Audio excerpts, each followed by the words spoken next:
Hey everybody, and welcome to the Dad Pod.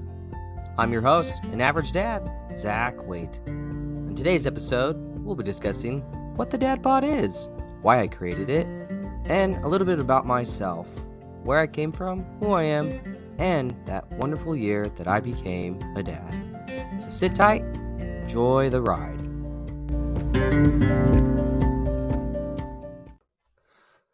Welcome everybody, and thanks for tuning in to the Dad Pod. We'll jump right into it. Like I said in the introduction, the first thing that I wanted to discuss is what is the Dad Pod? So if this is your first time listening and I haven't told you my grand scheme or vision of what I thought this Dad Podcast would be or turn into, basically I have created this podcast that it's going to be a podcast about dads. I know, shocked. And it's going to be about anything and everything about dads. We're going to discuss challenges we face of being a dad in today's world. We're going to discuss life lessons that we learn, and we're going to discuss triumphs that we have of being a father. There are two reasons why I created this dad podcast, or I guess the dad pod. I guess I should get the name right. There's two reasons why I created the dad pod. The first reason was that I wanted to give a voice to dads, and the second reason was more of a rediscovering of myself. So let's talk about that first reason. The first reason was I wanted to create a voice for dads. And to kind of expound upon that, I want to take you back to when I was in my undergrad at BYU, Idaho. I became a tutor for public speaking. Now, those who don't know me, you are missing out because I love to talk. I know. I was a communication major, and then I went to law school. So if you know me, I love to talk and hear the sound of my voice. But being a tutor, you got to listen a lot, and it had a kind of a profound change on me because you got to listen to other people's voices. Not only did you get to listen to as a public speaking tutor, but you got the opportunity to help them find that voice and project that voice where it was true to themselves. And what I mean by that is that I feel like everybody has a voice, they have a talent, they have gifts, and they want to share that with the world. However, the world kind of puts different I guess the world puts restrictions, or they put different formats and how you can express yourself, how you can express your voice. And that kind of hinders, I think, a lot of people, especially when that format is public speaking. I think there are more people that are scared of public speaking than they are of death. I think that's a statistic. Don't quote me on that. But basically, that's kind of the idea behind it, right? So, but as a tutor, I was able to listen to people, and I was able to help them kind of rediscover that voice that they had in public speaking, and that they could share that with their audience, with their friends, with their peers in a public speaking format. And that was such a rewarding job. I didn't get paid a lot, but man, was it rewarding. And it kind of shaped and influenced my education, because then I chose to go to law school so I could represent people in court, and that could help them find their voice in a legal matter. If anybody's ever been to court, it's quite difficult. There's a different kind of lingo, different kind of procedures, and I feel like a lot of people's voices do get lost. But being able to be an attorney, you're kind of like that tutor, and you get to hear their story, and then you get to help them so that voice is understood in the courtroom and it's heard. And that's the idea behind the Dad Pod. I wanted to create a podcast where I give a voice to the dads, where the dads feel understood and they feel heard in today's society. I'm not out here saying that dads are better than moms or anything like that. I just want them to have a place where they feel heard and they feel understood. Um, in my other episodes and down the road, I'm going to be interviewing a lot of different dads. And that's the idea, right? It's just have them feel understood and have them feel heard. And just to let you know, like those other dads that are out there, that you're not alone. We're all going through it. We're struggling, or trying to um, do the best we can sometimes, and other times we get a little bit lazy. I feel like we get a little bit lazy. But, that's the first main reason is I want to give a voice to the dads. The second reason is kind of more of a rediscovery. Um, right now in my stage of life, am I've been a dad for about 3 years, and there's a lot of rediscovering of who I am, who I was, and what kind of dad and father I want to become. And so that was the other reason is I wanted to reach out to dads. I wanted to have a place where we could get all kinds of ideas and suggestions and tips. In no way am I claiming to be a professional that I know what I'm talking about or I have a degree in fatherhood or anything like that, but I do have some experience. So, and hopefully the people I interview have a little bit more experience and we can kind of figure this thing out together. So that's the second reason why. So, that was the reason why I created the Dad Pod was first, give a voice to dads. Second, just to kind of have that rediscovery and kind of steer me towards the dad I want to become.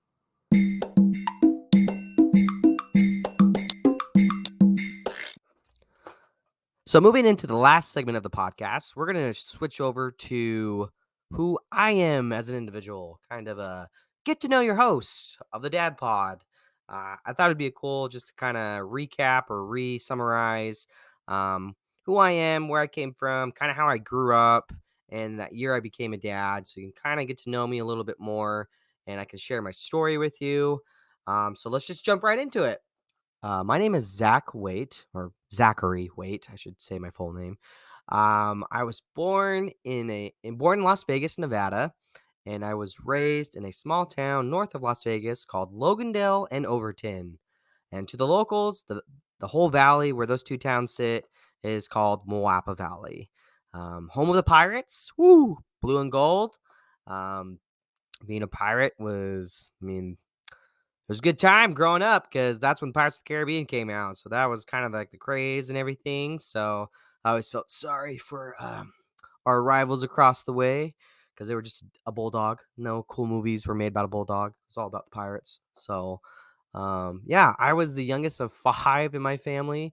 I had two brothers, two older brothers, two older sisters, and I was the only redhead in my family, which, kind of makes me pretty special, I would say. Don't tell my siblings. um, I was raised in the Church of Jesus Christ of Latter-day Saints. Some of the, I guess, principles and values that I hold are coming from that organization and that church and from those beliefs. Some of the terms I might use or things I believe in are going to probably predominantly come from there. So, kind of how I grew up in Moapa Valley was a life full of sports. I did football, basketball, baseball, did track for 1 year. I tried wrestling growing up in middle school. I was in band. I was in scouts, anything to keep me occupied and to have fun. Me and my friends got into video making in high school. That was a lot of fun. Hopefully, I can get my friends on here and we can discuss some of those videos we did make and kind of how we started it. Uh, that's just kind of how I grew up. There was a lot of outdoor stuff that we did. I particularly loved a four wheeler. I love to go on adventures and go exploring. There were days I would wake up in the morning and be like, "All right, mom, I'm going four wheeling," and she just kind of had to be like, "Be back before the sun comes down."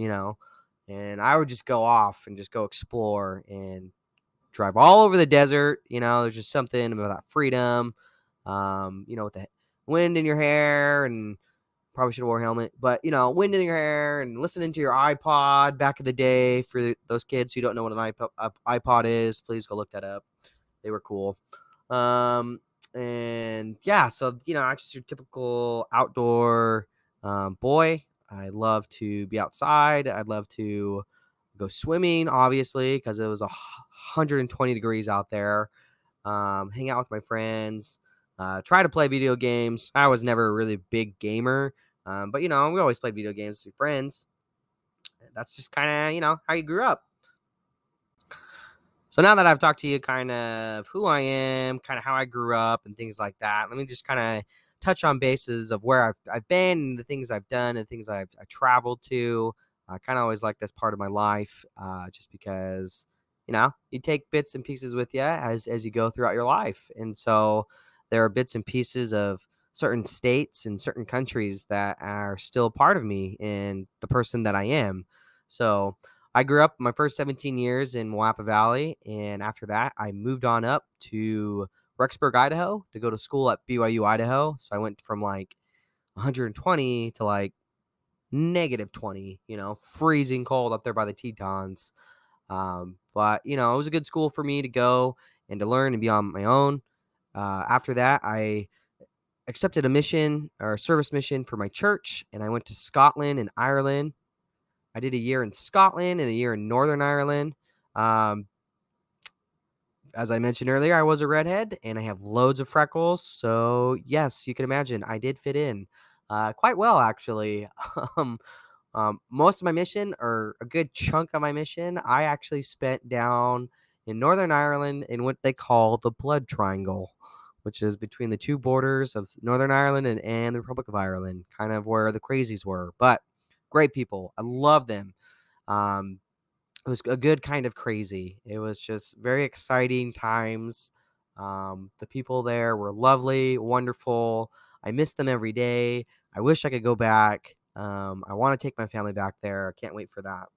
But we'll talk about that more down the road, some of the lessons I've learned.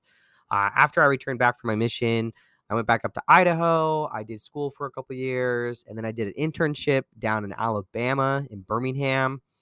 I worked for a baseball team that was affiliated with the Chicago White Sox. It was called the Birmingham Barons. For those who might know, that's where Michael Jordan went and did his stint in minor league baseball. So that was pretty cool. Loved Alabama. I loved the South, the people, so generous, so friendly, so kind, and the barbecue, so good. So good. But after that, I came back to Idaho. I finished up my degree. I met my wife. We had moved back down to Las Vegas area to live with my parents in Moapa Valley. I worked and tried to save money while we were trying to go to law school. I got accepted into law school out in Appalachian School of Law. It's not Appalachian State. It's its own different school. um, Appalachian State's in North Carolina. We were north up in Virginia, but I mean we were close. I mean we were like 3 hours away. I like to call it's the part of Virginia where there's coal mining country. So it's called Grundy, Virginia. It's up there in the southwest Virginia, tucked up there, right below West Virginia, right next to Kentucky, and just south is Tennessee. So you're just kind of in that tri-state area. A lot of good people, very friendly, very kind. That was a good part of the country. During the summers of law school, my wife and I, we moved to Wyoming, up in Cody, Wyoming, to see if that was potentially where I wanted to take the bar and live.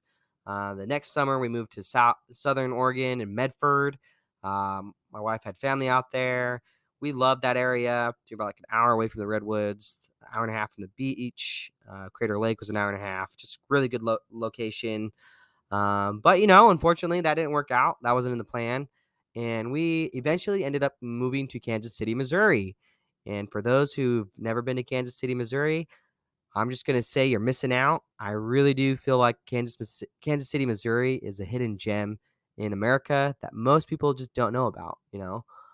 The people here are great. There's loads of activities. There's loads of family things to do for your kids.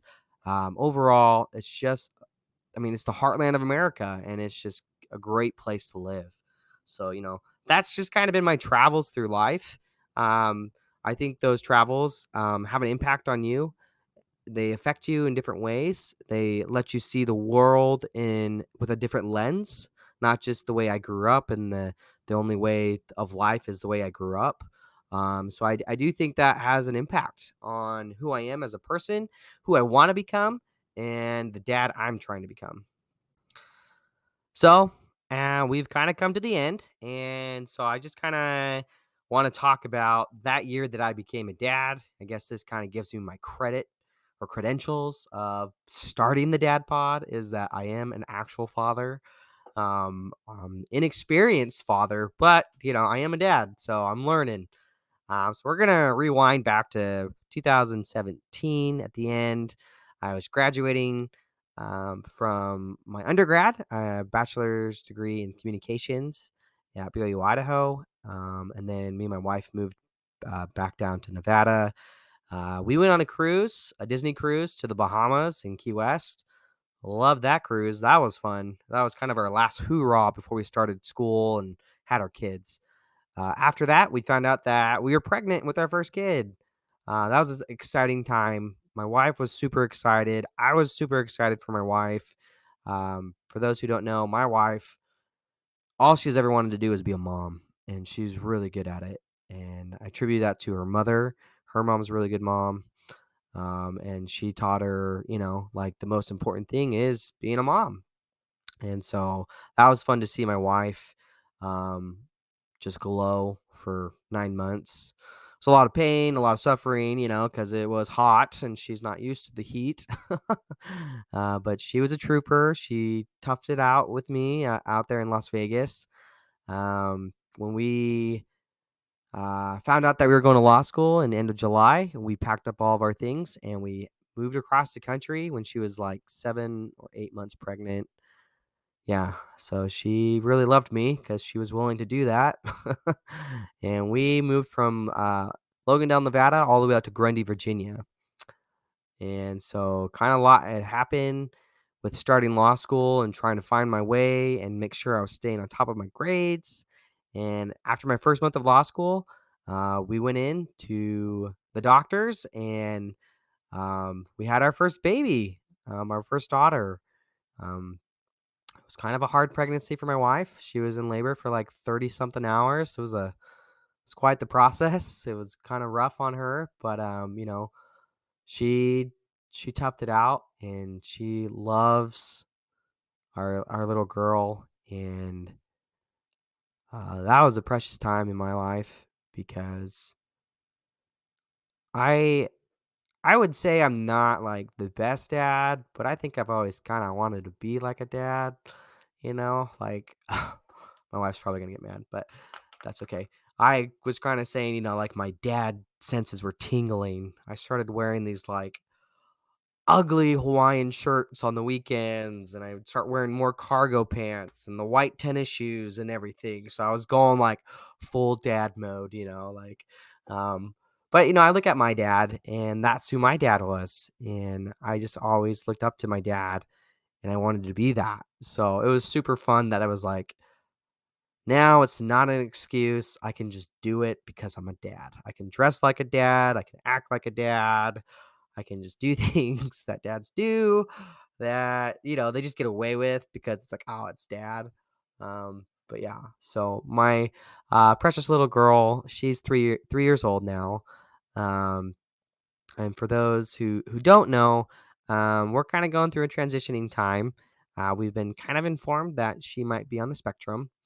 So we're having her, go to Children's Mercy Hospital, and we're going to get that official diagnosis in February. So we're pretty excited. It's been a long road. We found out probably about August, and so we've had to wait till February. But um, life ain't easy. It's always tough. So I hope that this podcast will allow you to have a place of comfort, and you'll feel safe and you'll feel understood. And that's the kind of the idea behind it. So I'm gonna just close. That for all those dads out there that are been a dad for a while, or becoming a dad, or waiting to become a dad, or your grandpa. Let's stick together and let's help each other. Let's tell each other stories and let's laugh.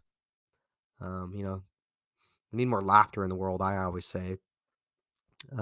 But I'm just gonna wrap up that I'm grateful for those who are tuning in to my first episode. I hope that I can create more content in the future. Next week, I'm gonna sit down with one of my good friends, and we're gonna talk about his experience, kind of like how he grew up, and his experience of being a dad, how many kids he's got, and I guess one of the life lessons that he can offer us as a dad. And I'm just going to end with a song because one of the cool things that I found out on Anchor, which is how I'm doing my podcast, it's by Spotify, is it links your playlists to the podcast. So you can play like 30 seconds free of a free music. And so I just wanted to share music with you. I love to share. I'm a sharer. And the song I'm going to end with my podcast is called Some Samurai by Toledo. If you ever want to look it up, or if you ever want Want to follow me on Spotify with my cool tunes? I'll follow you. And let's just share the goodness that's out there. Thanks for listening. We'll see you next week.